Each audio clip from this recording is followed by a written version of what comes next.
Everyone, welcome back to my another mini blog. So আজকে ঘুম থেকে উঠতে অনেক লেট হয়ে গিয়েছে। আর লেট হলে কি হয় ঘরে সেটা তো বুঝেই গেছো তোমরা। তো সকাল সকালই খেয়ে নিয়েছি, মানে বকা আর কি। যাই হোক, তখন যাব স্নানে।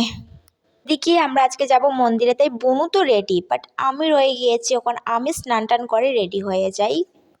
তো আজকে আমি আর ওই যাব, আর আমার একটা ফ্রেন্ড যাবে, আর একজন আন্টি যাবে আমাদের পাশের বাড়ির। তো চলো এবার রেডি হওয়া যাক। তো স্নান টান করে রেডি হয়ে গেলাম, আর এখন বের হয়ে পড়ব। আমার ফ্রেন্ড আমাকে ফোন করে বলছে, তোর শেষ নাকি? ওরা সবার শেষ, বাট আমি রয়েছি। যাই হোক, আমরা বের হয়ে পড়েছি, আর এদিক দিয়ে আবার আন্টিকেও নিতে হবে।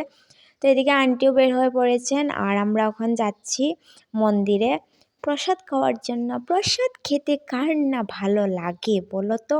এটা অমৃত, মানে অমৃত কোনো কিছু থাকলে এই হচ্ছে প্রসাদ।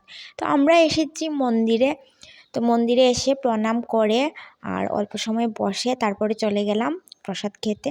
আর প্রসাদে ছিল ডাল, ভাত, ভাজা, ফুলকপি তরকারি। যাই হোক, তারপর খেয়ে দিয়ে চলে এলাম ঘরে। বাড়িতে এসে দেখি দরজাটা বন্ধ, সবাই কোথাও চলে গিয়েছে।